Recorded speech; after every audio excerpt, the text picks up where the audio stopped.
बात जरा कर लेते हैं रायबरेली की।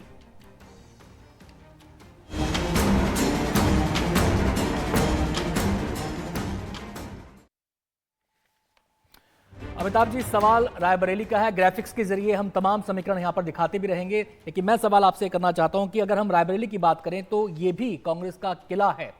20 चुनाव यहां पर हुए हैं, 17 में कांग्रेस जीती है, लेकिन ये किला चुनाव दर चुनाव दरक रहा है।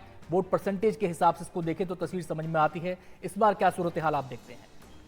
देखिए, इस बार अगर गांधी परिवार से कोई नहीं लड़ता है तो क्योंकि यहाँ भी वोट परसेंटेज काफ़ी गिर रहा है, 80% से 56% लगभग हो चुका है जैसा आप दिखा रहे हैं, तो यहाँ भी सेंध बीजेपी मार सकती है। एक बात जो बहुत इंपॉर्टेंट है समझना अमेठी और रायबरेली दोनों में, कि समाजवादी पार्टी इन दोनों सीटों पर अपना कैंडिडेट कई चुनावों से नहीं खड़ा करती, तो उसका भी फायदा जो है वो कांग्रेस पार्टी को यहाँ पर मिलता है।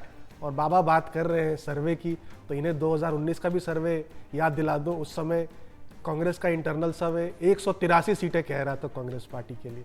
तो राहुल गांधी भी ये समझते हैं शायद कि भाई कांग्रेस के सर्वेस पर ज़्यादा भरोसा नहीं किया जा सकता। देखिए, एक बात है कि अगर राहुल गांधी अमेठी से लड़ते हैं जी और खुदा न खास्ता वो हार जाते हैं तो क्या होता है? देखिए, स्मृति ईरानी को यहाँ पे मैं बेलिटिल नहीं कर रहा हूँ, वो बहुत उन्होंने अचीव किया अपने लाइफ में और आज महिलाओं में एक बहुत बड़ी नेत्री है भारत में, लेकिन आज भी वो टॉप 10 लीडर्स में नहीं है भाजपा में। तो 2 बार लगातार आप टॉप 10 लीडरशिप से, अगर मतलब जो टॉप 10 लीडरशिप से बाहर है उससे आप हार जाएं तो आपके राजनीतिक करियर पर बहुत बड़ा प्रश्न चिन्ह लग जाता है।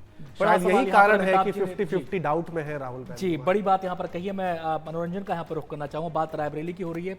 सोनिया गांधी यहां से चुनाव जीतती रही हैं, लेकिन अब वो राज्यसभा का रुख कर चुकी हैं।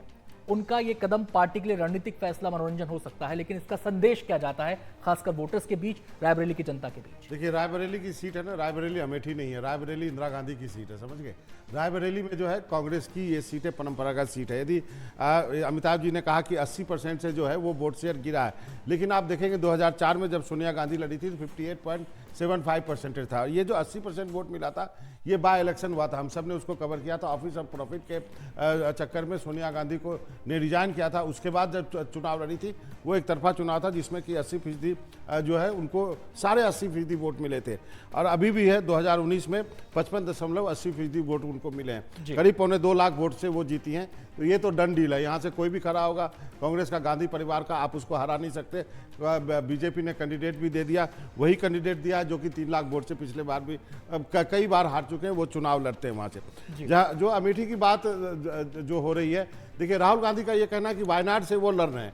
यदि वायनाड से वो जीतेंगे, यदि आप उनको रायबरेली अमेठी कहीं से लड़ाते हैं तो सीट कौन सी छोड़ेंगे वे? राहुल गांधी का कहना है कि वो वायनाड नहीं छोड़ना चाहते। तो मुझे लगता है कि राहुल गांधी शायद रायबरेली लड़े, जीतने के बाद वो छोड़े और प्रियंका गांधी। अमिताभ जी, छोटी सी प्रतिक्रिया यहाँ पर मनोरंजन ने जो बातें बोली हैं उस पर मैं लेना चाहूंगा आपकी। वो कह रहे हैं कि रायबरेली तो डन डील है और अमेठी को लेकर भी पार्टी में एक अलग किस्म का मंथन चल रहा है। मेरा सवाल यह है कि अगर इतना ही कॉन्फिडेंस है, अगर सारी बातें इतनी सही हैं, तो फिर ये हाना की स्थिति क्यों पैदा हो रही है? ना तो हाँ ही हो रही है, ना ही हो रही है।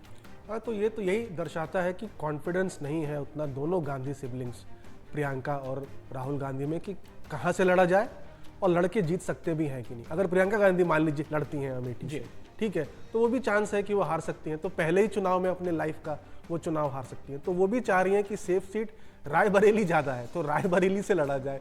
और शायद सोनिया गांधी चाहती हैं कि जो लेगेसी पास करती हैं वो अपने पुत्र को पास करें, तो राहुल गांधी को पास करें। तो इसका भी थोड़ा एक वहाँ पे डाउट चल रहा है। देखते हैं क्या होता है। डन डील तो चुनाव में कुछ नहीं होता।